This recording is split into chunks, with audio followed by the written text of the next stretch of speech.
Kristen. Hi, Albert. Good to see you again. Thank you for Come on having in. me. We're at our alternative location. We're getting some new office space. This is a nice office. Thank you.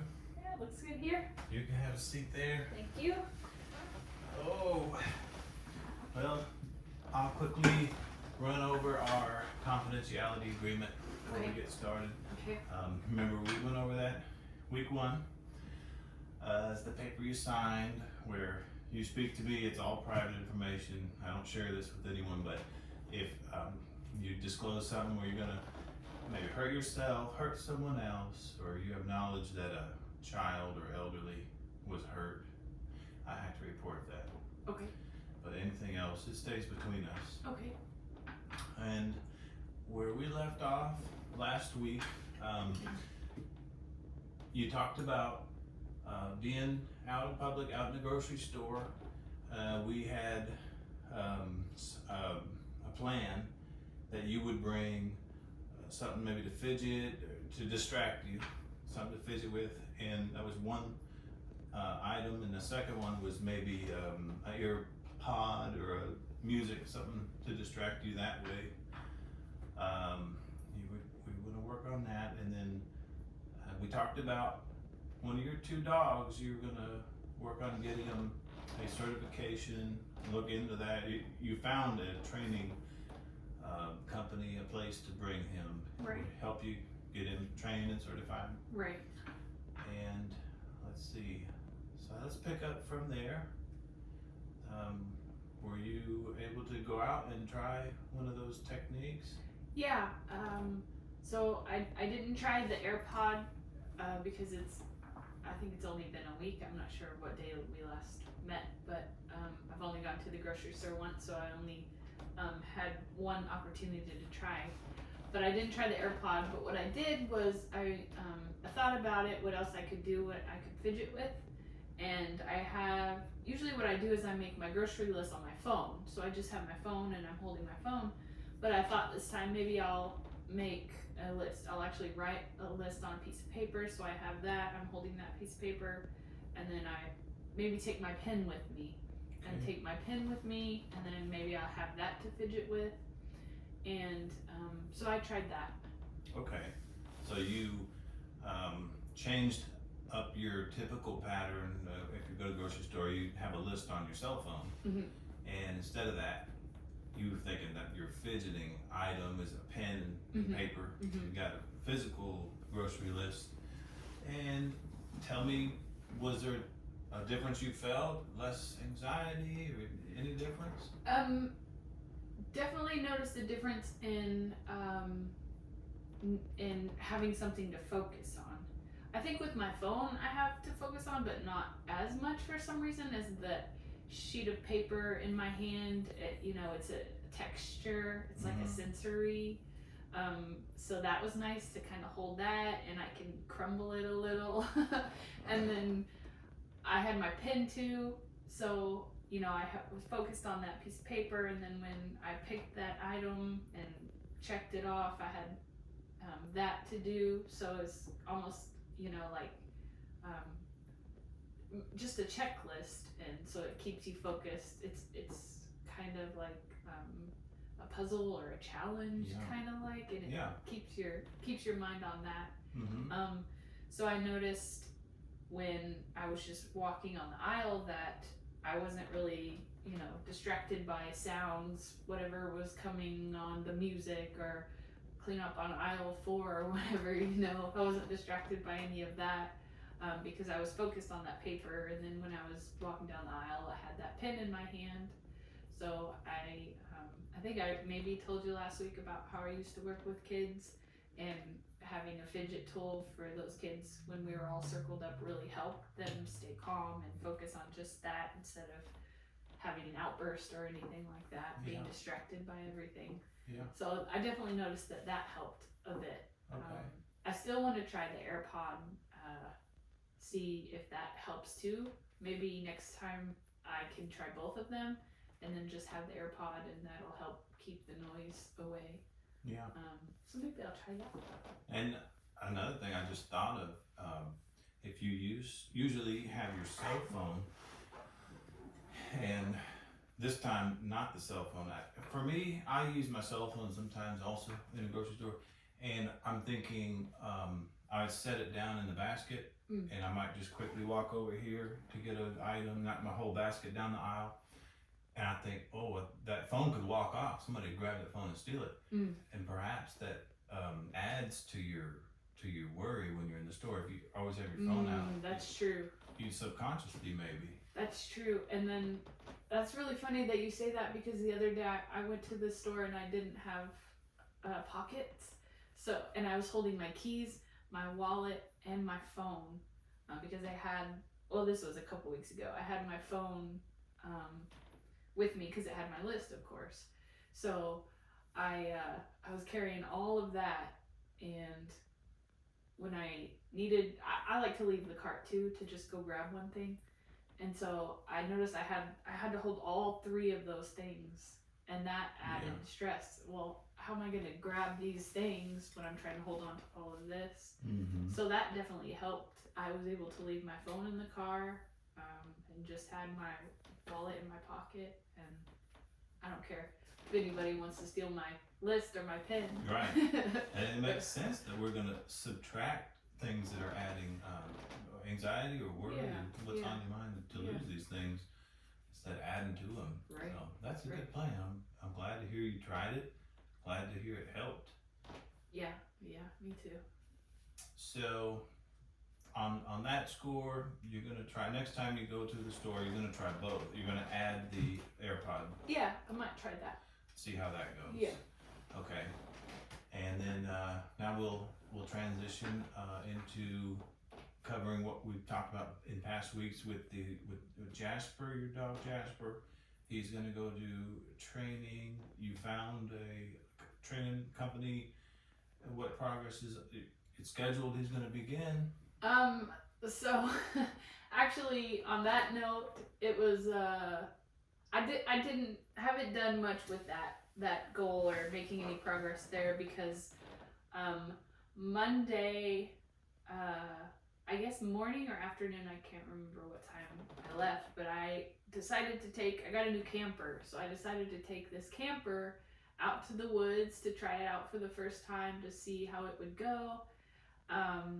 So I got out to the woods, and it's the Angelina Forest out there, kind of where I live, 20 miles from where I live. And I've gone there a lot with the dogs, and I open up the door and I let them run. I love that they can get exercise. We've been there a lot. They run around, come check back in, run around, come check back in, and we go home. And so they're tired the rest of the day. It's great. This time, we parked the camper, opened up the door, let the dogs go, and went about our day, put the camper up, hung out, and then we noticed 2 hours have gone by. We haven't seen the dogs. 4 hours have gone by. Okay, it's 9 p.m. The dogs aren't back. And that was about noon when they took off. So they didn't come back that night. And so thinking, okay, maybe they realized we're staying here overnight. And we woke up the next morning, Tuesday morning, they still weren't there. So they were gone all Tuesday, drove around, yelled, honked for them. And it's a big area, just full of woods. So I had no idea. The highway's probably 4 miles from where we camped. There are houses 2 miles. So, did they go to a house? Did they go, are they lost in the woods somewhere? Did they chase a deer? No idea. So Tuesday, drove around 2 or 3 separate times, the plan was to go home that day, but we ended up staying the night, again, Tuesday night. So we had to drive into town and get some food and to prepare a meal, because we hadn't planned to stay the second night.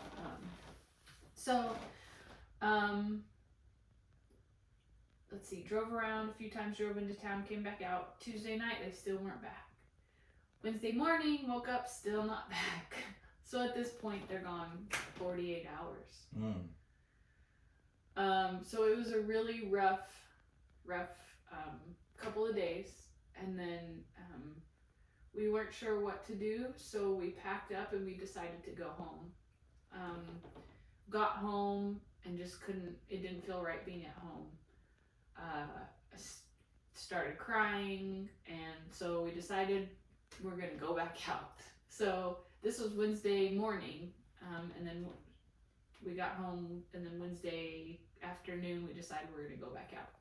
So we went back out and hung out for a few hours and drove around a little bit, and still nothing. And then Wednesday night about 7, we decided we were gonna go drive again, one last time before it gets dark. And we drove around, nothing, honking, nothing. And then right about 9 p.m. we decided we're gonna head back to camp. We're tired, we wanna get to sleep. We driving, and we come around a corner, and there they are. Really? They pop up in the headlights. You found them? The two of them. Wednesday night. Wednesday night. And you say you lost them Monday noon. Monday at noon. Monday at noon, Yeah. and Wednesday night you found them. So, and you were able to be out there in that new camper you got. So they're available when they're ready to come back, but they never come back. You must have been going through torture. Yeah, it was awful. And you were scared or worried, or what were you feeling? Honestly, it was probably the most awful thing I've ever been through. Just not knowing, are they okay? Are they hurt? Are they injured? Are they getting anything to eat? Are they getting any water? Luckily, it was raining. Are they stuck in a cage? Did they run into a pack of coyotes? What? Just the not knowing if they were okay. Did they get hit on the highway? Did they make it out to the highway? It was awful. I couldn't sleep. I couldn't eat. It was pretty terrible. It was pretty terrible, but circling back to why I haven't done any research or done anything like that is because none of us have recovered yet. They're sleeping all day long. When we found them, they were skinny. They both lost probably 8 pounds, 5 to 8 pounds. So they've been sleeping. They've just been recovering, and I've been recovering as well. Finally able to eat, finally able to sleep. It was a nightmare. It really was truly a nightmare. We couldn't believe that we found them. We thought they were gone. But yeah. Well, you're telling me the story, and all along I have a hunch that you found them again, because you started off, you're smiling and your body language is happy, but I'm hearing the story and I'm thinking, God, I know how much you love your dogs, and how the plan is to keep them with you a lot in public, maybe even at work. Right. And they're I guess something like a crutch you lean on to help you. Sure. With emotions and love, and I can only imagine them being gone. And you said it's one of the worst things you've been through. Terrible. You couldn't sleep. Difficulty eating, even. Yeah. You were worried, were they getting any foods? You don't want to eat food. Right. I didn't think about that, but yeah, that's true. So you got to feel so relieved now, but I have to ask you, have you thought about, we got to prevent this from happening again? Yeah. What do you think? Definitely have that thought, because it's kind of always been there, because they will take off. They've gone 30 minutes, they've gone 45 minutes. The 2 times before we went out to the woods, they were gone 2 hours. So, I'm always very hesitant to let them off of the leash anyway, but I want them to get their exercise, and I want them to be tired. But yeah, so I think the plan is now, if we are going to let them off leash, we'll do one at a time. And hopefully that will keep them from taking off, because I think they pack up and they're like, okay, let's go do this. And Kirby definitely follows Jasper more than Jasper follows Kirby. So we're just hoping that just maybe doing one at a time will prevent them, and maybe we don't even do that. Probably not for a while, not until we know that we're in a safe place where they'll definitely know exactly where to come back to. But also, I think we'll get them GPS collars. Because right now they just have collars that have their name and our numbers on them. Okay. But definitely I think GPS collars will be something we do. So I hadn't heard of that, but I'm guessing that's like, I lost my cell phone once, but I was able to locate it with Find My app, GPS coordinates. Well, and that's another thing I need to add to my list, because I don't know a whole lot about GPS collars. I've done a little bit of research since we got the puppies back, and I know you have to subscribe. It's like a monthly subscription. I think like $5 a month or something, but I don't know. I don't know. There's one brand of collar that I really like, but I don't know if they have the GPS collars or not. So I have to do a lot more research on that. But so that's another thing to add to the list. I need to get back on that with getting Jasper in those classes, and then the GPS collars. GPS collar, and I heard you say you like to get them their exercise. That's why you bring them out to that forest, right? And they have gone for hours in the past, but always come back, right? So I know you say you don't want to let them off even one at a time for a little while. Yeah. But I think it sounds like eventually you do want them to be able to run free, but with this GPS collar, you'll be able to track them. Right. That's the goal. And also, I don't know if you don't have cell service, which I go to a lot of places where I don't have cell service. Will the GPS work without cell service? I don't know if it does or not. So I have to research that too. Yeah. And if it doesn't, obviously that's not going to work. That's not going to be an option. So just more research I have to do. Yeah, definitely. I hear what you're saying. You love the dogs enough. I know a dog, naturally or historically they're wild. They can roam free. They're not fenced or leashed. But our domestic dogs, in the big city or with neighbors, you can't just let them run free. In the highway, it's not even safe. Right. Maybe so. Right. I hope you find that GPS will work, even if you didn't have cellular service there. Maybe satellite could work on them, because that would be nice to be able to let them run. Yeah. And see them have their joy, but yeah, they love it. They definitely love it. But I don't know. I think it's really hard, because obviously it's emotional for me to, that they're going through something like that. They're gone. They're missing for days. I'm a nutcase when that happens, and they are suffering too. It's clear that they suffered, because they've been sleeping for, I don't know what, even today is Friday. You said they lost the weight. Yeah, they slept Thursday all day long, and they've been sleeping pretty much all day long today. And they lost the weight, 5 to 8 pounds at least. So so it's hard. It's hard. I want them to have their fun, but I think I can figure out other ways for them to have fun. Maybe I love taking them to the beach, so maybe I take them to the beach on a really, really long lead. Yeah. Because when the beach where we go to here has alligators, so or could possibly have alligators, so there's always some sort of risk, and that is stressful for me. That could be weeks more of meetings with you about the dogs. It's so funny, because they bring me a lot of stress, but they also are the number one thing that provide me joy in my life. So it's an interesting. I'll just suggest one. My brother told me about this. He lives out where there's ranches, cattle, a lot of that. But he says what some people are doing, his neighbors who have the ranches, they have fenced in pasture. They'll rent the pasture to someone who wants to come let their dog loose on whatever 10 acres or whatever that section. Yeah. And it's fenced to where the dog can't get out, but he's within that confined space. And I don't know what it costs, but you might just Google, and that may be a solution. Yeah, that's a good idea. I think I've seen videos of that. I think I saw somebody who was renting it out and said they made some pretty good money doing it. And these dogs that live in the city get to come out and do this, and they just love it. They go wild.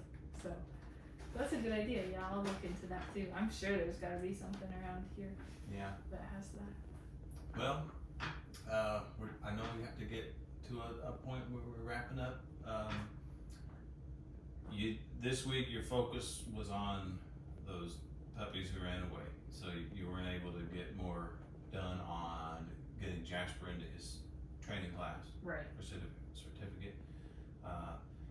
You'll now have time to do that.